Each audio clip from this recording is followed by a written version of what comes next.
Hello, and welcome to episode 209 of Checkpoint Chat. My name is Alessandro Barbosa. I'm joined by Matthew Figuera. Good thing you got the episode right. I won't rat you out. Don't even. What happened? Don't. It's end of year. We're tired. This is actually the fifth time we're starting this podcast because I can't get numbers right, apparently. This man can't count. It went 204 through to 209 before we were like, that's the one. Keep. Yeah. Just Matty's just like keep incrementing. Eventually he's going to get one there. up. Yeah. 209 though. Sure. It's December. It's end of the year. I'm tired. This is probably going to be our second last one of the year. Yeah. Most likely. Definitely likely because I won't be here. So, yeah. Just you can do the podcast alone with Lupin. It's fine. I don't mind. Checkpoint Cats. You guys can talk about Fortnite for 2 hours. I just want to let you know that in February, I don't know if we're getting review code or not, but Lenska's like, she'll review Hogwarts Legacy. I was like, done. Really? Absolutely Will you done. come talk on the podcast and everything? She's like, yes, if I can play it, absolutely. Okay. Sold. Okay. I'll take it because we'll do it. I really couldn't give a shit about that game. I mean, I'm keen for it, so yeah, let's see. Open world Harry Potter. Yeah, it could be fun. Maybe I'm just tainted from all the Harry Potter games that were movie tie-ins that were all mostly bad. The ones that became memes, best. Yeah. I remember playing one, I think it was Order of the Phoenix, so the fifth one. You know, the sort of movie where nothing really happens. And they turned it into like a fucking cover shooter. It was like you would hide behind cover and shoot things with your wand. And I was like, what is going on here? They gave it the Gears of War treatment. Yes. Everything was doing the Gears of War treatment back then, I guess. So, amazing. I always just think of it for the first game, the textures were so bad. There's iconic. For that very first one. Oof. Hagrid. Yes. That flat face Hagrid. It's so good. Game. Hang on. That game was phenomenal because you could find secrets due to the technical limitations of the PS1. Like when a door was a door and it wasn't just a wall texture, it was a different color entirely. And it was like, well, I can interact with this wall now. Look at this, man. Beautiful. I love it. It's too good. That's me when my alarm goes off in the morning. Oh my God. It's so flat. But it's funny because you get, I've seen videos on TikTok where people take scenes from the games and they just completely dub over them, but absolute nonsense. Incredible. But it's so good. Incredible. And there's also Snape. Hang on, Snape's a good one.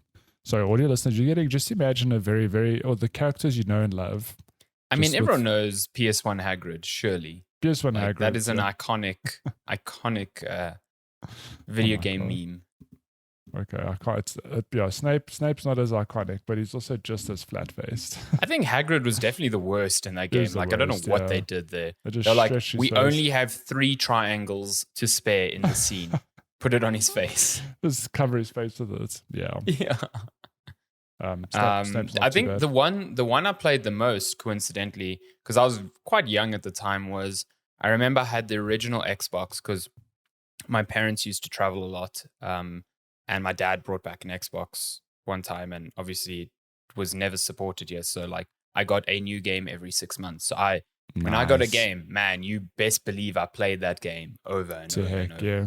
So the one game my sister actually ended up getting for Christmas one year was the Chamber of Secrets game. So the second Harry Potter one. It's funny because the box was in German because it came from Germany. I know. Luckily, at those times, you could change languages in games, so it was totally fine.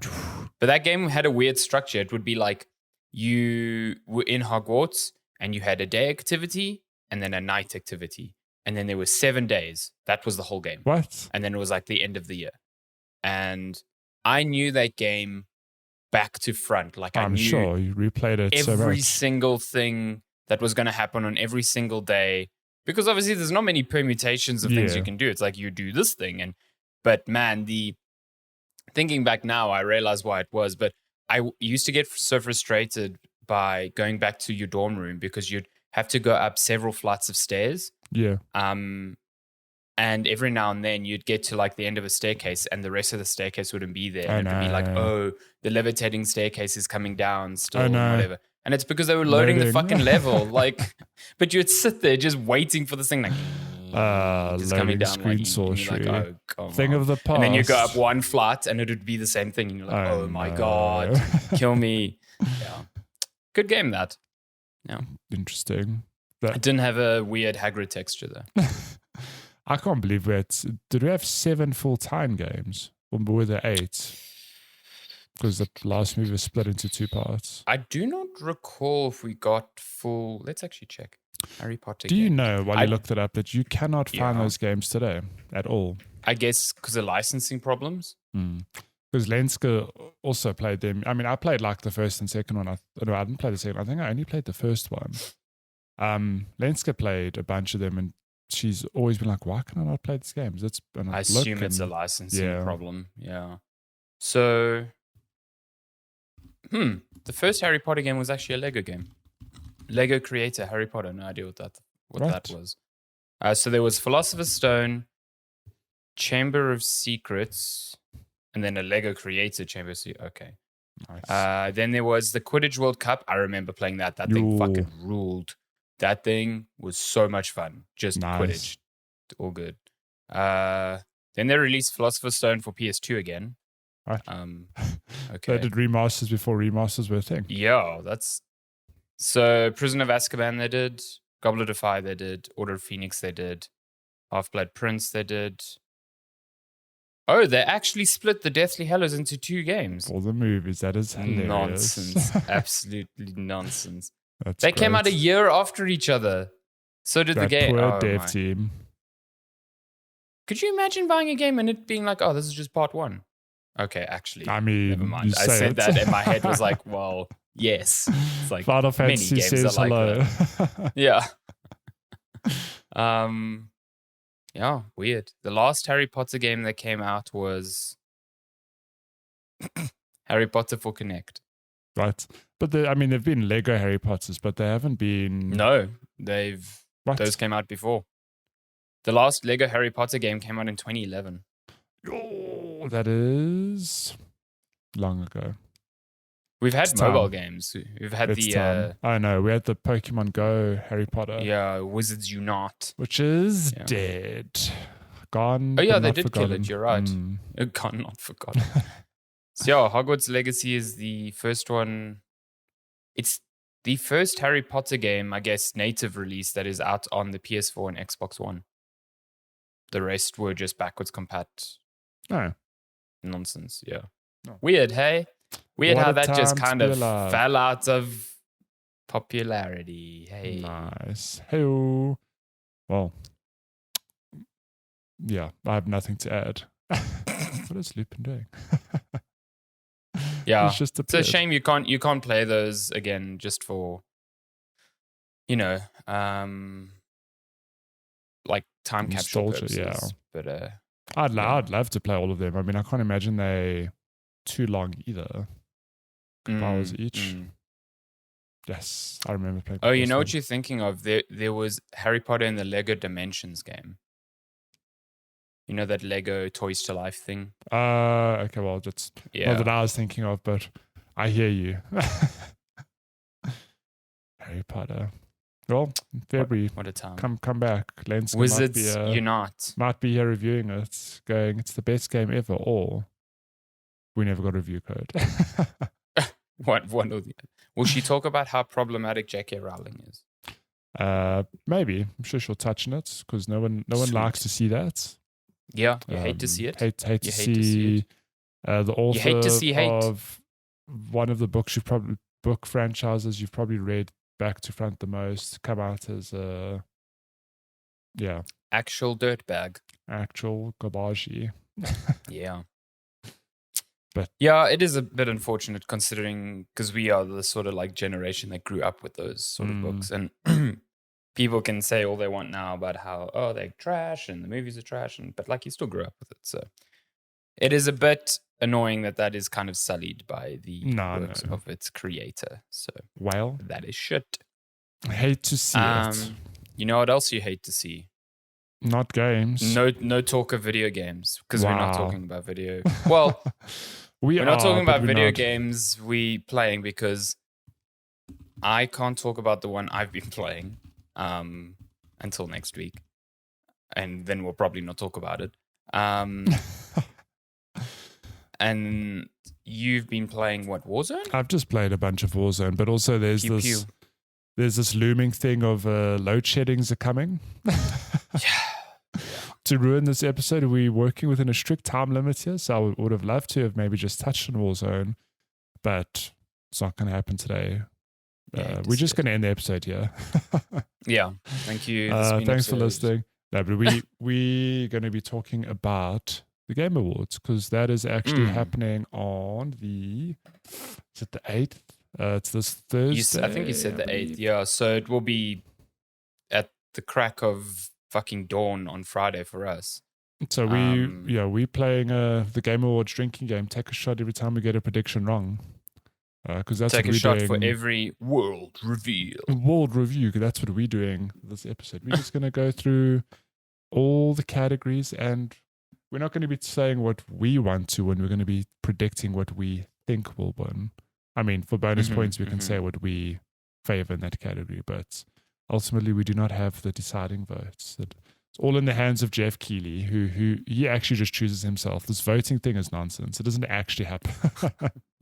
It's Jeff saying, my favorite games are these. I've just wrapped it up in a show and called it the Game Awards, so I can include all my friends.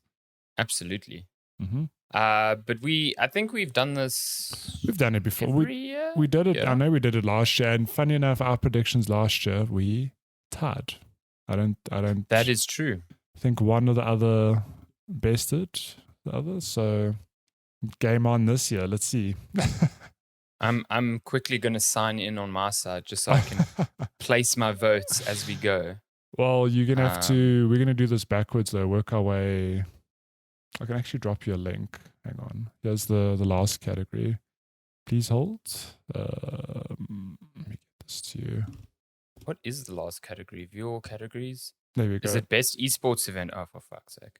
Mm-hmm. So we're going to work backwards. We're not going to start with Game of the Year. We're going to work from the categories.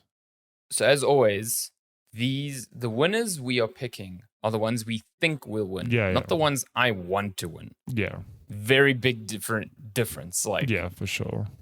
I can want Stray to win Game of the Year, for example. I don't. But I don't think it will. Nope. So yes, that's a big.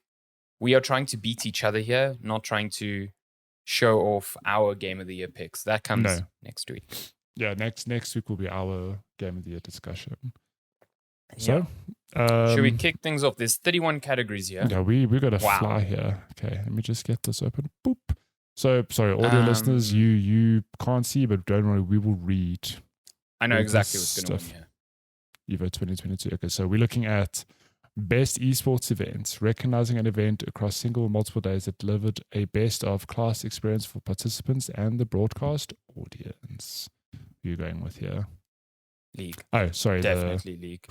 Sorry, the nominees are, I'm bad at this. Evo 2022, 2022 League of Legends World Championship, the PGL Major Antwerp 2022. I think that's PUBG.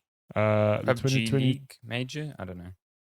The 2022 Mid-Season Invitational. No idea what that is. What game is that for? Rainbow Six? Like Valorant Champions 2022. So you hate to see the international just absolutely snubbed. Snubbed here. Yeah, I did notice that as well. So you're saying League of Legends? Yeah, League for How sure. How come?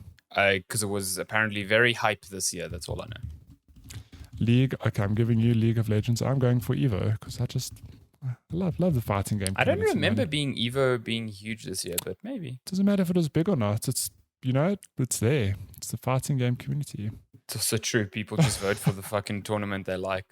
So, oh god, this is even worse. I don't know. We're gonna fly through these esports categories because bro. Okay, I don't know. Best esports coach. Esports I'm just coach. We've got. Shit, I can't even pronounce his names. I'm gonna go for the guy from LOL. That's it. That's all I'm. With Go Score Dong Bing. Okay, I think I'll give it to you. Go Score. I have to figure out how to spell this. Go Score Dong Bin, and then I will vote for the guy from Counter-Strike. Sick, love it. This is how we're doing this. I don't even. What is his name? B1AD3. Is that Blade?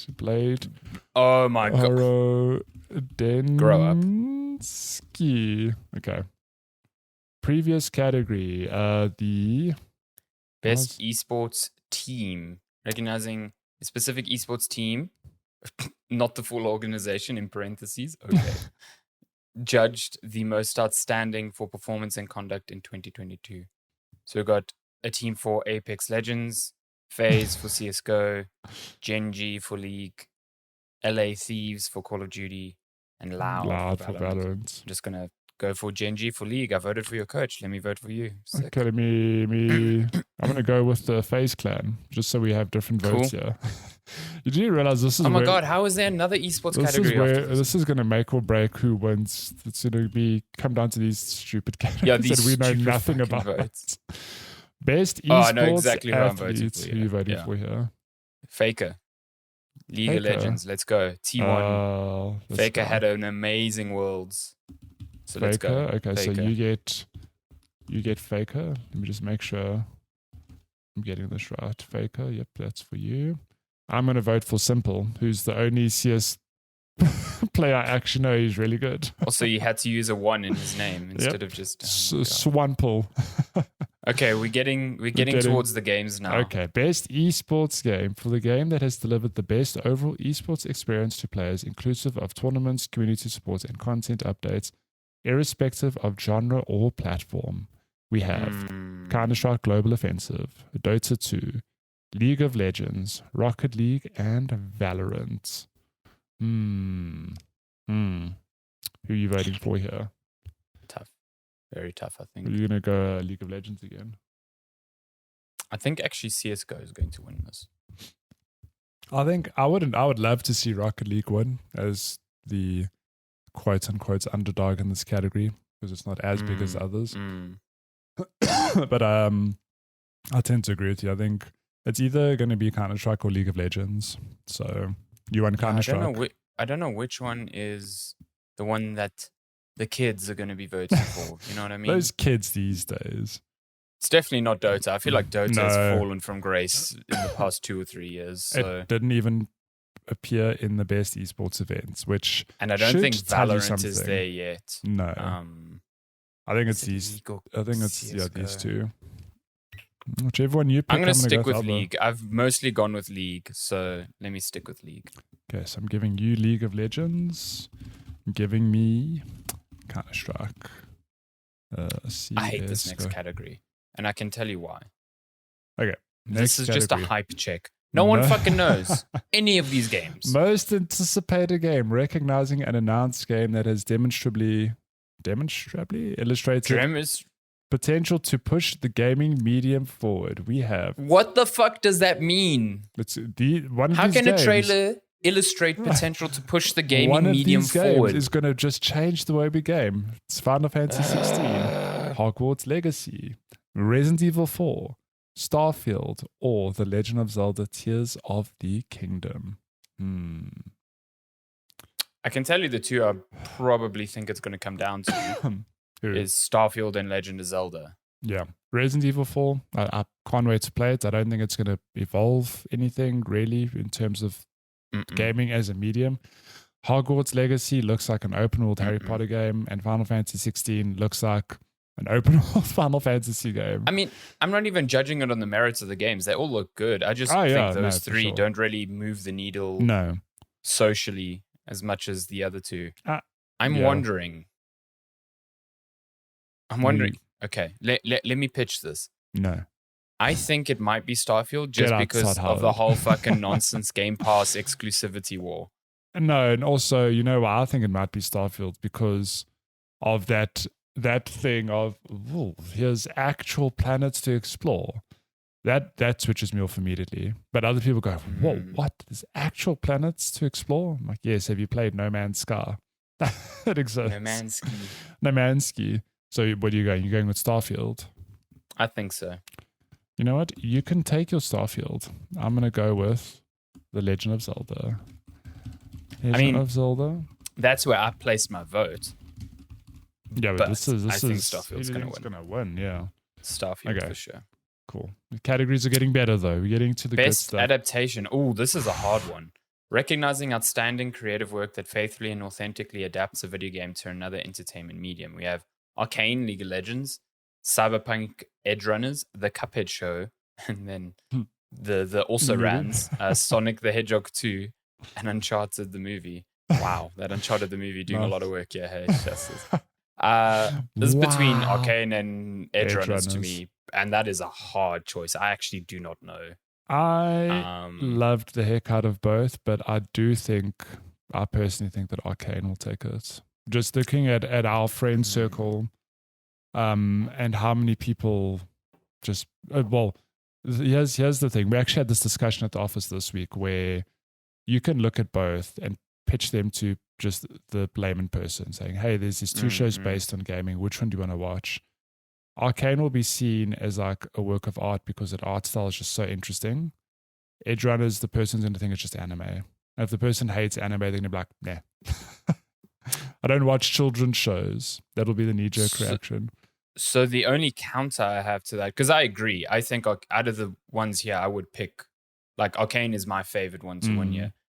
The only thing I think works against it is, do you remember that they performed a song from Arcane at the last Game Awards? That's how long it's been since Arcane it's been a real long time. But this is a new category, right? It must be. Yeah, it must be a new category. But I think it just wasn't up for like consideration last year because the first like part launched during the Game Awards season, sort of.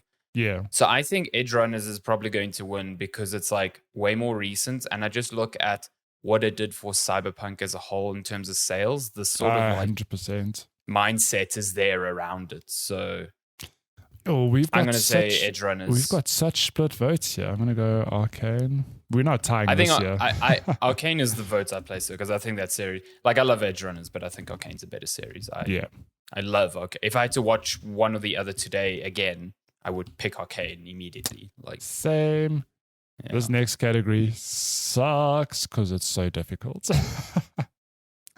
Best debut indie. For the best debut game created by a new independent studio. Have you seen the games on offer here? There's a lot of good shit. This one hurts me because I know who's going to win, and it's not who I think should win. Who's going to win? You think it's Vampire Stray? Survivors. Oh, no. you want Vampire Survivors? Oh, you think Vampire Survivors is going to win?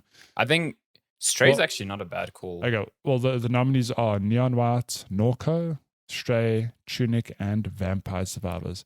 Listen, all of these games are phenomenal games. This is the only category that has Vampire Survivors in the whole show, if I'm not mistaken, which is a travesty because Vampire Survivors is a real good game. I don't know why it got... That is true.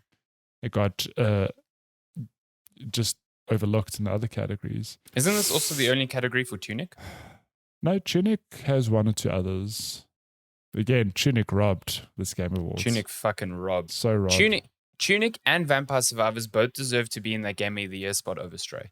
I will 100%. I love Stray, but I don't think it's Game of the Year material. I love Stray, but it's not on the level of those two games.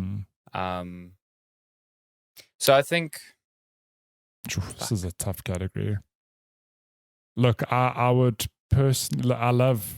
Well, I've only played Stray, Tunic, and Vampire Survivors, and I love all three. I would love for any of them to win, but Tunic is just, I think, Tunic's not going to win here, though. I would love Tunic to win here. Not enough people play Tunic, and that's the saddest part of this year. Is like not enough people played easily the best game of this year. Yeah, like hands down, in my opinion. Yeah. So. Vampire Survivors. I think Vampire Survivors will win here. Yeah, this is where we tie. Vampire Survivors. But my heart goes to Tunic. I'm gonna. You know what? Tunic. I'm gonna. You get your Vampire Survivors. I'm gonna go Tunic here. Oh wow. No, I'm not. I can't. I think Vampire Survivors will win here. Can't skimp out on the points here. I don't see Tunic winning. Okay. Next category we have. Content Creator of the Year for a streamer or content creator who has made an important and positive impact on the community in 2022. We have Cole Jacobs, Ludwig, I don't know how to pronounce Nabellion, Nobru, or Cutie Cinderella. Now, if you don't know any of these people, nor do I, but the one I do know Nebelian. Is Nebelian. So if you don't know who Nebelian is, he is a persona on Twitter who was a fantastic source of gaming news as it broke, all announcements, one of the best everything, in the world. Yeah. But sadly, about a month ago, I think it was about a month ago, they came out saying that they are deactivating their accounts for a number of reasons.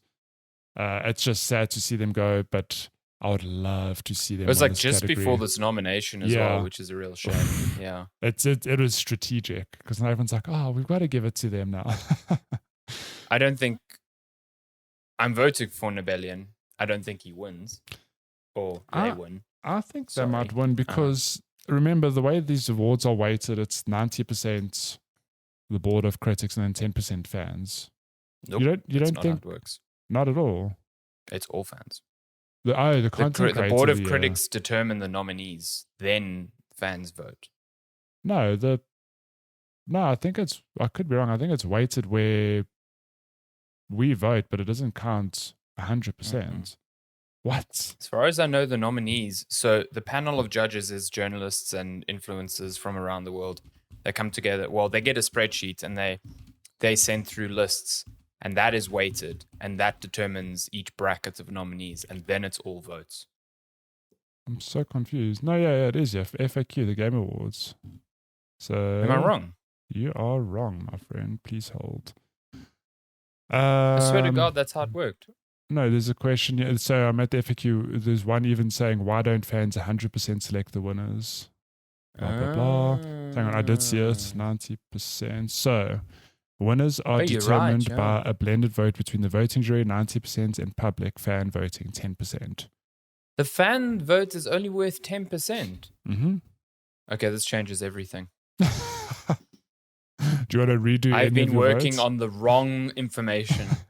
Do you want to redo any of your votes? No, I'm good for now. But okay. this does change things going forward. Yep, Nebelian. Yeah, let's Nebelian, go. Yeah, with that knowledge, I'm like, all of the gaming media will vote for all this. in on that. Person, yeah, there's no way he's losing this category then. Nebelian. Okay. See that I would say that I almost wanted to change my Vampire Survivors votes, except I know that so many critics love Vampire Survivors. So, not best enough play Tunic. Yeah, best multiplayer game for outstanding online multiplayer gameplay and design, including co-op and massively multiplayer experiences, irrespective of game genre or platform. We have. Why the fuck is Shredder's Revenge here? We have Call of Duty Modern Warfare 2, Multiverses, Overwatch 2, Splatoon 3, and Teenage Mutant Ninja Turtles Shredder's Revenge. Yeah, I had the exact same face as you. I don't know why it's a great co-op game, but I mean, I think it's because it is a very good co-op game. Because the category. This is like we need 5 nominees. Let's just try. I mean, I'd love to see it win. That would be hilarious. But what do you think is winning here? I don't know. I feel it's between Multiverses and Splatoon to me. You think so? Not Call of Duty. I mean, Call of Duty is the same every year. Well, okay, I don't. That was a sweeping statement. Like, I don't mean that. I feel like, especially among critics, there's actually been a lot of negativity surrounding COD's multiplayer and specifically Warzone, which would probably color that sort of argument. Overwatch then again, 2, these votes probably came out much earlier than we think they did. So, and Overwatch 2 had like the worst launch. So, Multiverses like captured an audience. But Splatoon also had a lot of people like. I think Splatoon 3's multiplayer is kind of garbage because unless you're in like the Americas or Europe, you are fucked. Like you just get disconnected consistently through games to the point where I just don't play it anymore because it's frustrating. Oh no! But I can't ignore the amount of like love it got in the. I don't know. I'm going to go Splatoon 3. Yeah, I'm going to go Multiverses. Shit, why did I vote for Splatoon 3? That's not who I wanted to vote for. Sorry, I'm talking about my votes. So you are Splatoon? Yeah, I think Splatoon 3 will win. I will be Multiverses. We are so not tying this. Yeah. I think Multiverses could win, honestly. Best sports/racing game. This is the dumbest category.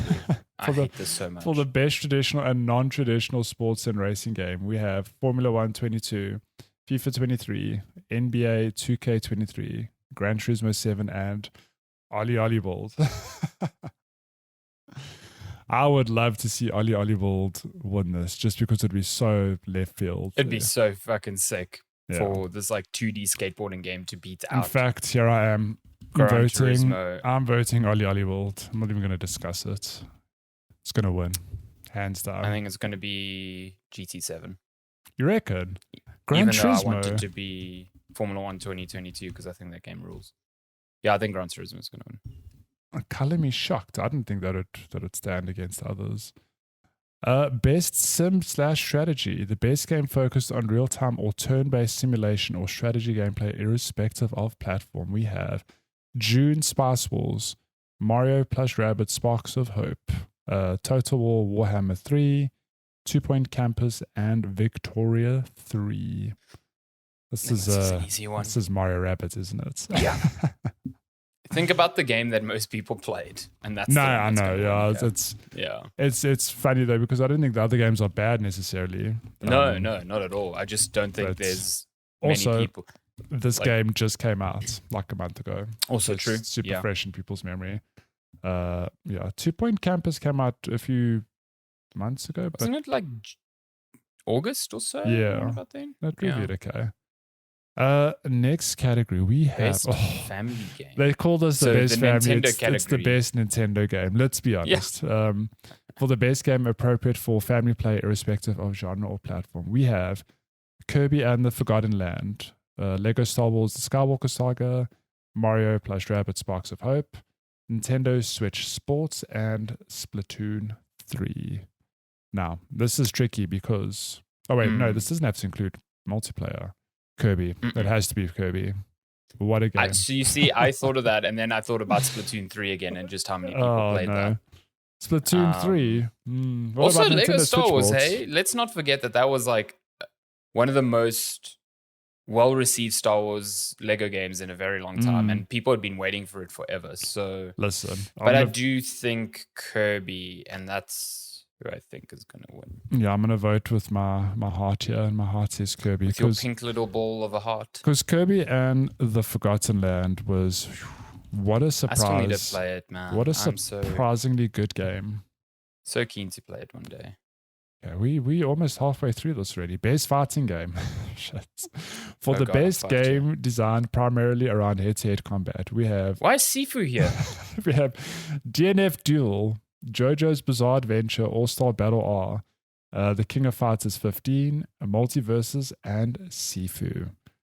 Now, you might be thinking, Sifu has fighting, but it's not a traditional fighting game. It's a just put fucking single-player... Teenage Mutant Ninja Turtles here again. It's got fighting, yeah. I think this is a case of there were not enough nominees for this category, so they just put the Street Fighter 6 beta here. I would love to see Sifu win, but I don't know if it will. Not a fucking chance. It has to be. It's either King of Fighters or Multiverses, I think. I think it's Multiverses or DNF Duel. Arc System works, man. People love Arc System. You're right. Works. Sorry, I didn't realize Arc System did that. You're going to vote for? Who? Going to go DNF Duel. I'm going to go Multiverses. My God. DNF Duel for you, Multiverses for me. Okay. We're getting spicy now. We're getting to best role-playing game. Best role-playing. God. For the best game designed with rich player character customization and progression, including massively multiplayer experiences, we have Elden Ring, Live Alive, Pokemon Legends Arceus, Jesus, that came out Triangle Strategy, and Xenoblade Chronicles 3. Elden Ring. It's not even a question. It has to be Elden Ring. I mean, it's not even a question. I haven't finished Xenoblade Chronicles 3, and I acknowledge that it is a fantastic JRPG, but it is nowhere near on the same level as Elden Ring. If I look at it's going to be the one that wins. Yeah. Like for rich player character customization and progression, I'm like, Elden Ring lets you do anything. I could see this being a problematic like pity vote thing where it's like, oh, we think Elden Ring is going to win Game of the Year, so we'll give Best RPG to something else. And in that case, I'd probably see Xenoblade Chronicles win. Yeah. But I still think Elden Ring is going to win this category. 100%. I think so many critics played it, so many fans played it. It's weird because Xenoblade is a big Nintendo franchise, but it still feels niche. It's weird. Relatively. Cool. Next category. Oh my God. I love on my screen. I have my window smaller, so mine Kratos' head is just cropped out of this image completely. Just really funny. Just the trailers. We've got Best Action / Adventure. For the Best Action Adventure game combining combat with traversal and puzzle solving, the nominees are A Plague Tale: Requiem, God of War Ragnarok, Horizon Forbidden West, Stray, and Tunic. Remember all those good shooty bits in Stray, like that one part of the game? Yeah, action adventure. Shit, this is still a tough category though, because these are my all heart really goes good. to Tunic. That's the one I've clicked vote on my side because it is my favorite game out of the bunch here. But this is going to be God of War Ragnarok, no question. You reckon? It came out super recently. Loads of people loved it. Critically acclaimed. The only problem is that the jury votes would probably had to be in before that embargo was up. So I don't know how that colors things, but listen, it got nominated for Game of the Year even without being out yet. So no, I think God of War takes this. I don't think Forbidden West touches it. No, I don't think Plague Tale West, touches it. And I Tunic and Stray really want Tunic to win this. I really do as well. I would love Tunic to win one category. It'd make me super happy. So happy, yeah. But I'm with you. That's who I voted for. My one vote in the 10% pool is going to go for somewhere. Nice. Go. Now we're getting to same territory, voting the same stuff here. Spicy. Best action game. For the best game in the action genre focused primarily on combat, we have Bayonetta 3, Call of Duty Modern Warfare 2, Neon White, Sifu, and Teenage Mutant Ninja Turtles Shredder's Revenge. I think I voted for, it is either Sifu or Teenage Mutant Ninja Turtles, but I would love to see Sifu win here. I wanted to get some recognition because it was really good. I don't think enough people played Sifu. You think so? It's either Sifu or Neon White, I think. That's who I think is going to win. Okay. To me, it's between Neon White or Teenage Mutant Ninja Turtles. I'm trying to delve into the mind of the sort of jury for this and what they might have played more. And I know within the circles I follow, Neon White was really big for a very long time. But people fucking love that Teenage Mutant Ninja Turtles thing. Yeah. But Call of Duty is also there. So... Yeah, but... I don't know. It's a tough one. I don't think Bayonetta 3 stands a chance, sorry to say. I think... No ways. It's probably a good action game, but... Yeah. It didn't even... I think most people forgotten about that, already. So... I am going to vote for Teenage Mutant Ninja Turtles. Teenage Mutant Ninja Turtles. Okay. I think we are over halfway now.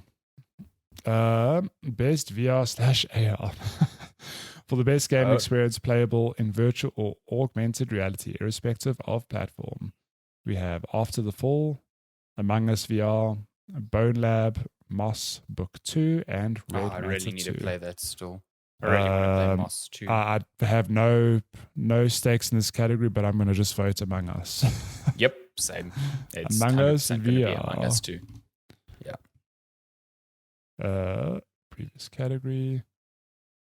Innovation in accessibility for a game for an award given to a game for I'm just framing this so wrong. I'm just going to read it. Recognizing software and or hardware that is pushing the medium forward by adding features, technology, and content to help games be played and enjoyed by an even wider audience. We have As Dusk Falls, God of War Ragnarok, Return to Monkey Island, The Last of Us Part 1, and The Quarry.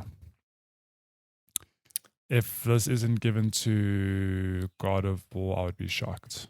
I think... Yeah. I'm kind of on the same page. Purely because, not to say that other games options are extensive. extensive. Yeah, and also incredible. It feels like it's The Last of Us Part 1, but Last of Us Part 1 could be the same, because I feel like Sony just has this mandate, or at least across its first-party studios, that's what it is now, which is kind of amazing and great.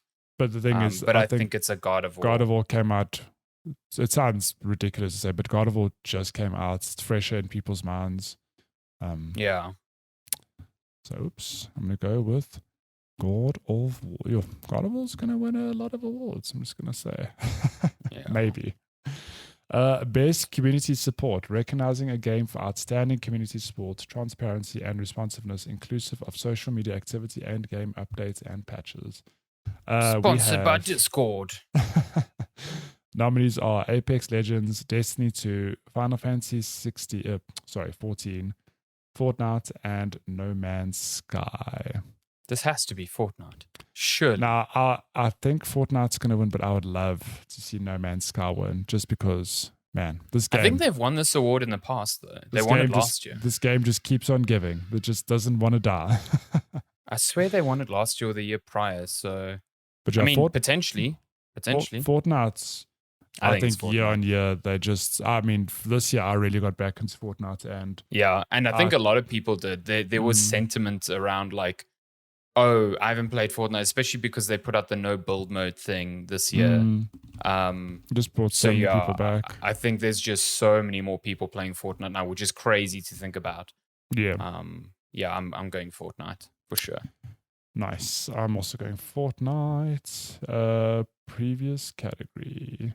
Best mobile game. The best game playable on a mobile device. So Switch games? No. Need more qualifiers there. Apex Legends Mobile, Diablo Immortal, Genshin Impact, Marvel Snap. I've never heard of this game. Tower Fantasy. Good Lord. I know where my vote is on this category. I definitely, with my heart, vote Marvel Snap for sure. Yeah. But it's going to be Genshin Impact, isn't it? Yes, I think so. Yes.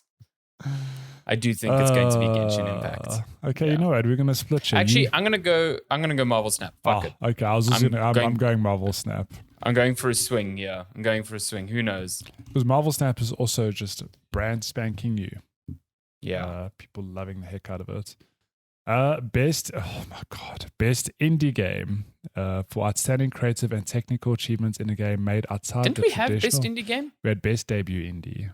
Oh, for fuck's sake. We have Cult of the Lamb, Neon White, Sifu. It's the same nominees, Stray, though. And Tunic. No, Cult of the Lamb's new here. What does it mean for... Okay. I guess Sifu wasn't in the last one because the studios made a game before. And so, same with Neon White, because Ben Esposito's made a game before. But, like, Stray is made by a bunch of developers from Ubisoft. So, like... And it was in best debut. I don't know. Hey, I just work here. Okay, yeah, I'm just here to talk about games. This is still a tough category, though, because all of these games, I think, could win easily. I'm going hard. This is Tunic's time. This is Tunic's time to shine. Yeah. But I think it's going to be Cult of the Lamb. Fuck my life. I don't know if it will be Cult of the Lamb. It is the only category I think that it makes an appearance. Okay, you're going Tunic.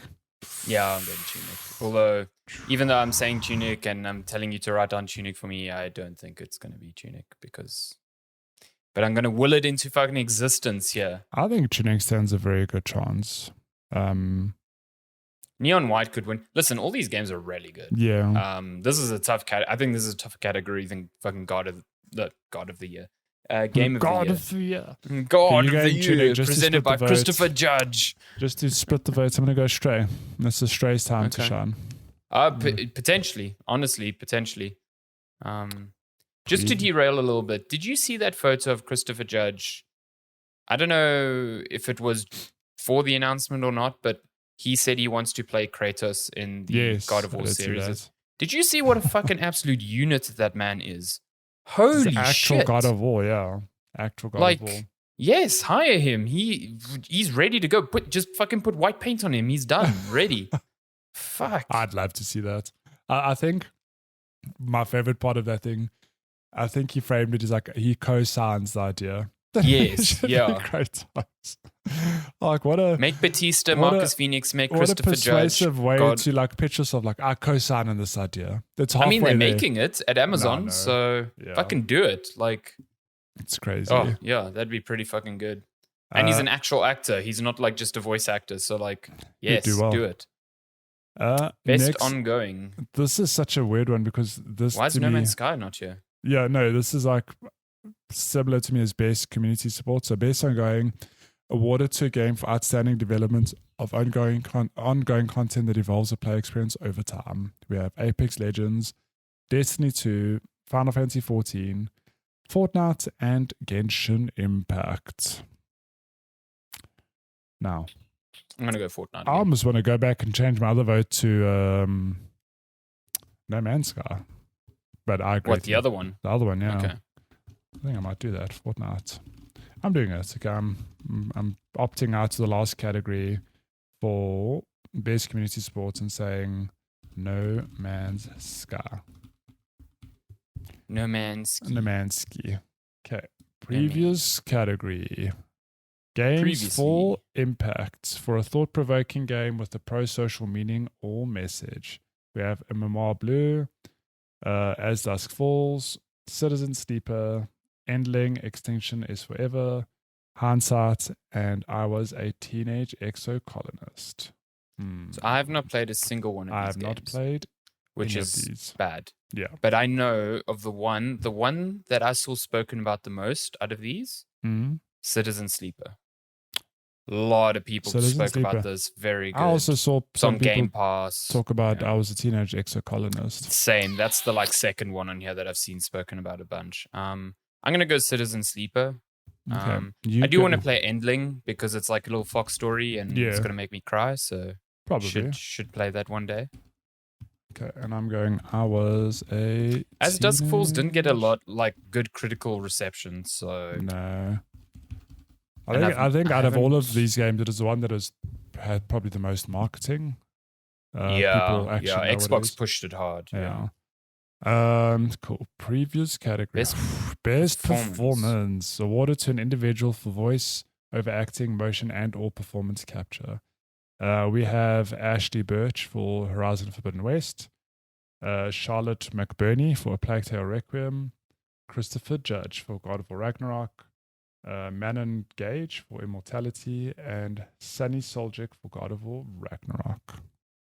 Christopher Judge. I mean, I've seen a lot of people say that Manon is real good at Immortality. Yeah, I haven't played Immortality, so I can't. But I think in terms of mainstream appeal, it has to be Christopher Judge. And I think he wins over Sunny Soljic just because it's Kratos. You know what I mean? I think the performance portrays this game. I think the performance is good. I didn't think the writing was as strong. Trace makes some dumbass fucking choices, but but I think he's good. Yeah, I think he's Christopher good. Judge, I think nailed it as Christopher Judge nails it. The whole undertone of seriousness, and then when there's those little pockets of humor, he nails it. Really I think he's very good. It's weird to say though, because I think he has fewer lines in this game than he does in the previous one, which is kind of strange. Yeah, it feels like he wasn't talking a lot, at least for a very large portion. But that could be because of the structure of the game and how it highlights a lot of other characters. It just feels less about him. So, but I still think I think it's Christopher Judge. Yeah, he does a phenomenal job. He didn't win it in 2018, which is insane because that's the year he should have won. Yeah. Rewatch that scene with him and Athena. It is incredible. Christopher Judge's delivery of so good. Too good. Best audio design, recognizing the best in-game audio and sound design. Nominees are Call of Duty Modern Warfare 2, Elden Ring, God of War Ragnarok, Gran Turismo 7, and Horizon Forbidden West. Listen, I think this should go to Call of Duty because as much as it is, yes, it's pew pew guns. Those guns sound fucking insanely good. Everything sounds good in that game. It is a Except like it's always been an footsteps. audio thing. Oh well, and people can't hear footsteps, which is maybe too true to life. Yeah, how many exactly. times I get rolled up on from behind? I'm like, where did this person even come from? And Scott just sneaks up behind you. It's like, oh, you're wearing socks. That's why I couldn't hear. Oh my god. I don't know. It's a tricky category because I could make a case for all of them. I feel like Elden Ring, I just think of the monsters and the weapons and just, I don't know, across the game, there's a lot of good stuff. God of War, I can just think of the sonic arrows and how good they sounded. That's enough. They do sound pretty enough good. for me to go like, damn, that little Skilfa. The Skilfa. Gran Turismo, Vroom Vroom. And then Horizon Forbidden West. All those machines, man. Like, this is quite a tricky category. I think this is a sort of category that the people voting on this don't really have the expertise to really say one way or the other. They're just kind of guessing. That's why I'm going to go for Call of Duty. I am going to go with, I don't know what I'm going to go with yet. Me write yours down. I'll make a knee-jerk decision. Call of Duty Modern Warfare 2. I'll go with I'm going to go with God of War for this one. Yellow. Okay. Cool. God of War. Oh, the next category is hard. Previous category. Best Score and Music. For outstanding music inclusive of score, original song, and or licensed soundtrack, we have A Plague Tale Requiem, Elden Ring, God of War Ragnarok, Metal Hellsinger, and Xenoblade Chronicles 3. Let me tell you, I don't think Xenoblade Chronicles 3 is going to win here, but that game's soundtrack is really good. It's got. I actually thought I was going to say it's between Elden Ring, God of War, and Xenoblade Chronicles. Like, no, I think it's definitely better than. Look, I think I take my hats off to Metal Hellsinger for getting licensed music that was really good with the game. I don't think it's from really good bands, but I don't think it's going to win. A Plague Tale Requiem. I mean, I've played a little bit. I don't know much about the score and music. It's not something that even stood out in the first game, really. So, like, it was good. It's fine. It's just not memorable. But then you get Elden Ring, and I just think of fighting.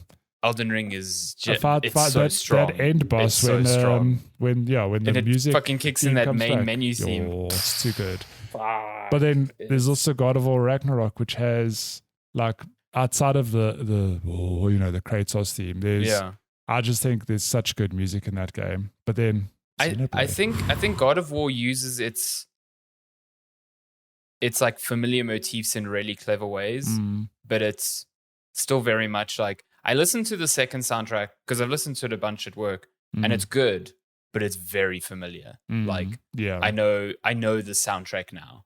Whereas the first time Ben McCreary put it out for the 2018 game was like, holy shit, this is a whole new theme for him. That said, the song for the credits with how do you say his name? Hosea? Oh yeah, Hosea, Blood in the Snow. Fucking banger. Like so good. Yeah. But then Elden Ring menu theme. It's so brilliant. It's so good. There's so many good themes. Even just the overworld music is so good. Like, Elden Ring. It's Elden Ring for me. I'm there with you. I've listened to that often, and it's too hype. Yeah, it's fucking good. It's very hype. I can still hear the like Limgrave overworld music in my head. Like Best art direction for outstanding creative and or technical achievements in artistic design. I mean, this is animation. the correct place for Scorn to be because it's the only thing Scorn is good at. We have Elden Ring, God of War Ragnarok, Horizon Forbidden West, Scorn, and Stray. That's still this is a tough one. Tough category, because like I get it. Stray, we can say like, hey, Stray doesn't deserve to be Game of the Year, but Stray's art direction very good looking game. Very good. Very good. Yeah. Elden Ring, oh my god. What more do I need to say about Elden Ring? Yeah, that fucking tree, hey? That tree. You can see it from any point in the map. Nokron, underground with all the stars in the sky. Yeah. God of War Ragnarok. Listen, if you come at me with spoilers right now for fucking Elden Ring, don't even. God of War Ragnarok, just having access to all 9 realms and seeing how they've changed the existing ones. Like Midgard is now covered in snow. Like it's too good. There's a lot of variety in the game Horizon, that wasn't in the first game. So Horizon Forbidden West also like a lot of nice vistas and different locales, but I don't think that's going to win here. It's weird because it says technical achievement and like think of those it waves. looks good, but yeah, technically it is crazy the amount of detail they plugged into that thing. So and there's Scorn. I mean, Scorn delivers on an art direction that it promises. It's like, yeah, we're going to do biomechanical horror, and it's all gross and H.R. Geiger, and yeah, it delivers, and that's as much as I can say about it. Like, it looks like that thing. Yeah, I don't think it hangs here at all. I don't know. Still a tough I think it choice, deserves though. to be a nominee here. I just don't think it wins, even close. Yeah. You think Stray sneaks in here and takes it because it is different? It's like a city. I think this is the category that robots. Horizon gets it. You think it's Horizon? Yeah. Even though I don't agree with it, I would, when I think art direction, I'm thinking more like technical is one thing, but it's also designs that stand out, that will stand the test of time. This is why Bloodborne, as old as it is, I can go back and be like, this looks insanely good because the design is like really inspired. Whereas you'll go back 5 years from now and look at Horizon and be like, ooh, looks a bit aged. You know what I mean? I think God of War is the same way. It's just the design is really solid. It's so good. Like, I remember playing that game on PS4 thinking, how? Because it's just clever. So I think Horizon wins here, but my vote, my personal vote goes to Elden Ring. So you're voting Elden Ring here? Yeah, but I think Horizon will win. So yeah, put Horizon down. Horizon for you. Okay. Yeah. Horizon. I think with all the fucking gifs shown of, look at these rocks, look at these waves, look at these leaves, look at these robots. I'm gonna go for Straya as a left field. Okay. I can respect it. Previous category: Best Narrative for outstanding storytelling and narrative development in a game. A Plague Tale: Requiem, Elden Ring, God of War Ragnarok, Horizon Forbidden West, and Immortality. So I know we're not doing the spoiler cast now. No. But I guess we can both say that we had issues with God of War's story. Yeah. I saw your discussions on Discord and I saw you said the ending hit the right notes that you needed, but initially you felt like it kind of just fell flat. Yeah, well, it is one of those things where the game ended and I was like, But then the more I thought of it, the more I was like, that's actually a pretty solid ending. Like, it's cool. I'm 100% with you, but I think I haven't arrived at the point where I think it's solid. I think there are parts of that ending which are interesting. It just feels to me like a very big cop-out in certain points. It felt way too neatly tied up. Yeah. No spoilers, but yeah, I agree with you. Yeah. So it's Elden Ring, isn't it? So that's why for me, I think God of War 2018 has a better story than Ragnarok. Ragnarok's story didn't hit in the same way. There's individual moments of Ragnarok that I love so much. Yeah, but the whole is not there. Forbidden West story is not good. Not there. I will straight up say it right now. I do not think that's Immortality is here. I haven't played it, so sad. A lot of people really like that game. It could, maybe this is where it sneaks in. Maybe. Elden Ring is a weird one because a lot of people were debating why it's even here. And I'm like, because it's Elden engage Ring. with your media. Yeah, engage with the story. It is there. Just because it's not spoon-fed to you doesn't mean it's bad. But for that reason, I don't think it wins here. So it's weird. I think God of War is probably going to win this, actually. I also think God of War is going to win. But if I had to choose out of these the best story, geez, I don't even know. Because I liked Elden Ring's story, but it didn't hit me like a Bloodborne, you know what I mean? So don't know. I actually don't know. I'm going God of War on this one. Yeah, I think God of War is going to win this one. God of War. Okay, 2 categories left. To be fair, God of War is the only game on this list that made me cry. So, oh my God! Best Game Direction awarded for outstanding creative vision and innovation in game direction and design. We have Elden Ring, God of War Ragnarok, Horizon Forbidden West, Immortality, and Stray. Elden Ring. Yeah. Elden Ring.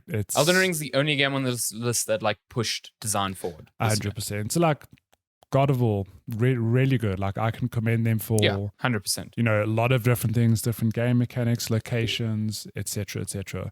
Elden Ring is this case of it's an open world From game. Is it going to hit? Is it not going to hit? Is it going to work? How would it work? And good Lord, does it work? And it is. I've put so much time into this game, and it's just the first game since the Zelda 2017 to actually look at the open world and be like, okay, that's what we did. Here's how we can improve on it and actually nail it. Yeah, like this is like Tears of the Kingdom needs to look at Elden Ring now and be like, how do we augment this sort of discoverability? Tears of the Kingdom was delayed. I'm telling you. They're like, okay, this world is not interesting enough.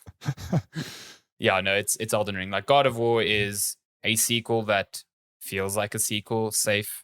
Horizon Forbidden West is an even safer sequel in my view. Yeah. Stray is interesting, but Stray's like cool because it's like, oh, you're a cat and everything's designed really well around being a cat. Yeah. Immortality, for all intents and purposes, sounds like a lot like Sam Barlow's previous games. It does make things, it's different in some ways, and it's very interesting by all accounts from what I've heard, but I don't think I've heard of a game more than Elden Ring spoken about design-wise than... Yeah, so it's Elden Ring. Now for the big one. Game of the year. Recognizing a game that delivers the absolute best experience across all creative and technical fields. We have A Plague Tale Requiem, Elden Ring, God of War Ragnarok, Horizon Forbidden West, Stray, and Xenoblade Chronicles 3. I'm not salty, but why is Horizon in so many of these? Like, I know. It's look, I liked Horizon a lot. Platinum played a lot of it. But it's not it doesn't stand as tall, I don't think, as these other games. It's a real, like, we established this world, here's more of its sequel. It just doesn't feel that interesting compared to so many of the other games that came out this year. Like, yeah. Anyway. I don't know. Well, I can tell you for me, it's Elden Ring. I think it's between Elden Ring and God of War Ragnarok. Elden Ring is what got my vote. Same. It is tricky though, because there were honestly points during God of War Ragnarok where I thought, I've said this to you when we've reviewed it, where objectively I can't floor God of War in terms of its delivery, because like it's a really solid game. Like everything in that game has been designed like to perfection, from visuals to combat to sound to enemies. Like they did take the 2018 game and they just expanded it in a really good way. Like more characters, everything is just bigger and bolder.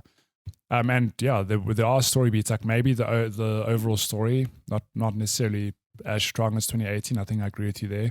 But those individual moments, like seeing. I think it must be so interesting playing this game having not played previous God of Wars, because seeing how Kratos, I don't want to say he softens, but seeing his growth just to the point where he is now, where he says and he does things, I'm like, holy shit, this is the guy who, spoiler, like destroyed the whole of Olympus, beat all those gods to a pulp. Like, what growth? Fantastic. In brutal fashion. Yeah. Like, sadistically. And just hearing the advice he gives, and you can see, like, he's matured, he's wise. Like, I still think Kratos has the best character redemption arc, like, ever. I just really think it's so strong. But then Elden Ring, man. Like, Elden Ring is just too good. Elden Ring is one of those rare genre-defining sort of experiences. It is, I think, that you get every couple of years. And I think the last time we got it was a sort of Breath of the Wild, where it was like, okay, this has changed forever now. Like, no games can't go back from this. No. And every time they've felt stifled by it. That's why the likes of Horizon feel so aged by comparison, because like they just feel stuck in an era that hasn't learned from like where the best in its class have gone. You know? And Elden Ring does that again. But even on Elden Ring, it's the one game where I feel that it surprised the most people. Like I know, you and I both know many people who would never touch a From game, but just the Elden Ring hype got them to go like, oh, I'll try it, and they absolutely love it. Yep. Which is like, incredible because I would never have thought that. Like if you told me this time last year that Elden Ring would have sold so much and be played by X amount of people who would never have played it before, I'd be like, nah, it's impossible. They'll I didn't expect this sort of difficulty wall, bounce Yeah. off because it doesn't click, whatever. But so many people, just because of the way the game's designed, can play it. It's so smart. I think it's game of the year. It's my game of the year. Oh well, Tunic is really my game of the year, but that's for a very different reason. But for kind of the same reason, actually. It's just it has mechanics that are like really smart and that I've never seen anywhere else, and they just work. But Elden Ring and it are like very close to one another. I don't see Tunic here though, which is a travesty. It's a fucking travesty. Tunic, look, 100% to be above Stray and Horizon. I love Stray, I really do, but it does not deserve to be game of the year. Sorry, no, doesn't hang. Horizon as well, really good game. I don't think it's game of the year material. No, not at all. Xenoblade Chronicles 3. I mean, I'm glad that's here, but it's not game of the year. Listen, my vote goes to Elden Ring, and I think Elden Ring's going to win. I was going to say my vote goes there and God of War wins, but I think Elden Ring's going to win. This is the year. I'm there. Listen, we've had a Game Awards where Sekiro won Game of the Year, and that was a much harder game for people to get into. So, yeah. So, do you want to throw up our tally here? I can put it. Boop. What is going on? Why won't it snap? That's so weird. And so here's our votes. You want to have a look? Bam. A lot of, you see, as we got to the more mainstream categories, we started like converging. We're aligning. Yeah, we're seriously going to get fucked with these esports ones. They're the ones that are going to kill us. Yeah, it's going to sort us out. That was fun. We should have a winner minus esports, or winner with esports categories. I'll do it. I'll tally that up. Don't worry. Look at this. Oh, this is old. So we'll have a total right and then a total right minus esports. Esports nonsense. I'll tidy this up just now. Sure, there we go. That's our Game of the Year, our Game Award predictions, and we have just enough time to do some questions before my power vanishes. If you want to send us questions, you can email us checkpointchatpodcast@gmail.com. You can also find us on all of our social platforms at Checkpoint Chat. What's on the docket for today? Please hold. I'm just time stamping this 107 for questions. Damn. 107. We had an email from Good Paul Malesh who says the email's titled "Good Day," and he writes, Today was episode 209. Next week is episode 210. Write it down. You're welcome. This is addressed to you specifically. Well, listen, I'm trying my very best to learn how to count. That's all I can say. Life is hard. We have a question on Facebook from, I don't know if I'm saying the surname right, James Conacher, who asks, what do you guys think of the Callisto Protocol? So we have no review code for that, unfortunately. Would like to play it, but the reviews did drop earlier this week, and it is a mixed bag for a number of reasons. I think a lot of people praise, from what I saw, environment and lighting and all of that, but then criticized a lot of other things. Like, one thing that stood out to me is a lot of people said that the combat felt a bit unfair at times. Lots of dying. To the point, like the one review I read, they basically described the combat as a bit like a Groundhog Day experience where you die, you go, oh, okay, now I know that this enemy spawns there, so I must face there, do that. Oh, now that enemy's going to come from there. So it's a bit like, it's like, I don't know if I'm going to gel with that. Like, I'd like to go in and have a combat experience where that doesn't rely on me knowing where enemies come from, more just me relying on my own wits and ability to survive. It's hit kind for of some people, it didn't hit for some Yeah. some other people. So yeah, if we do play The it, thing then that we'll I've definitely talk about seen quite like universally agreed upon is that the game starts a lot stronger than it kind of ends in its halfway point. it. Apparently it's super, super good in the first couple of hours, and that could explain why the previews a couple of weeks back were so positive, because there were those moments.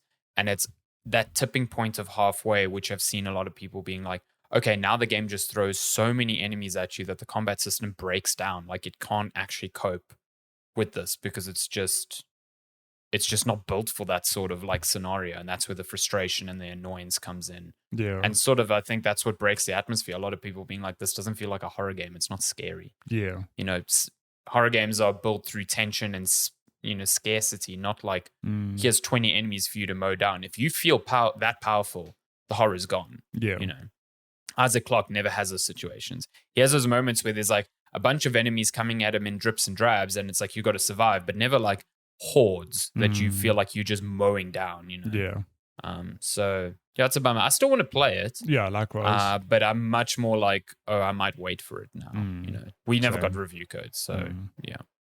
We will see. Apparently, it looks amazing. Digital Foundry saying it's one of the best looking Unreal Engine 4 games. So, but also that it has issues on PC. Yeah, on PC it runs like shit. So we need some patches.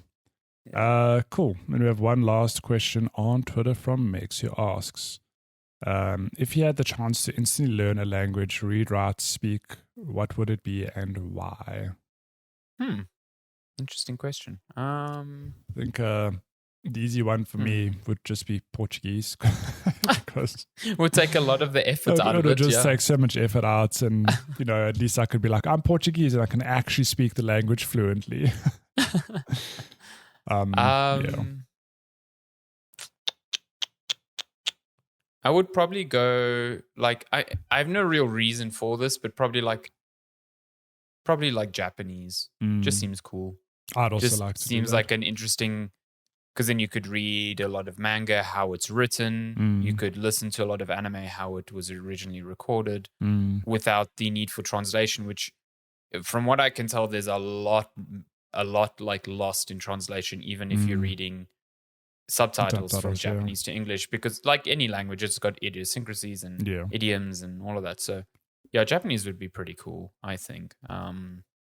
Portuguese would be a solid answer though. Like, it would take. That would be the most applicable in my life. In my life right now, today, yes, absolutely. Absolutely. Yeah, but as for and then it's a good base for learning things like Spanish, which is really huge around the world. So which lend itself. Well, I mean, a lot of those European languages. Most European languages, Italian and all the Latin-based languages, yeah. Or could just not English. English is fucking stupid. Just learn Latin for shits and giggles. Jesus, could you imagine? Where can I speak this? Nowhere. And that's it. That's all the questions. Thank you so much for sending us questions. Those were kind of cool. I enjoyed those. I guess it felt like a bit of a whirlwind podcast, but we are literally like 10 or so minutes away from load shedding. Goodbye. From load shedding, and that would be problematic if we lost this recording. So that's why it's maybe felt a bit rushed, but we always plan to do the predictions today. That's just kind of tradition. So I'm keen to watch those awards as a VOD, because I'm not waking up at 3 a.m. Hell no. And keen to see Twitter get mad about winners, but mostly keen to see new games announced. So that definitely seems like it's happening. 100%. Will we see what would be a really hype announcement? I feel like there's going to be a big Xbox, maybe not a reveal of a new game, but a release date or look at something, Xbox stuff. Fairly new. Well, do you remember 2 years ago, Xbox just announced a new fucking console at the Game Awards? So like, I've got the relationship. Nothing's off the table. 2023 has to be the year. Like, I know we said this every year, but it has to be the year. But good lord, this is the one. They have to hit. They've got this. They've got this year. They have to hit. 100%. I could see a Sony sneaky something. Bloodborne remake. Let's go. What are they work? So we've got Spider-Man next year. So maybe we get something Spider-Man related. What is Sucker Punch working on? Is that they've been working on something? Yeah, they've been working on something for a very long time. Very, very long time. Sony Santa Monica is going to go dark for a while. Yeah. Maybe we get a brief look at Naughty Dog's multiplayer Last of Us thing. Yeah. lots of Sony stuff that could happen. So Crash Bandicoot 5, let's go. Well, you joke, but that's actually happening.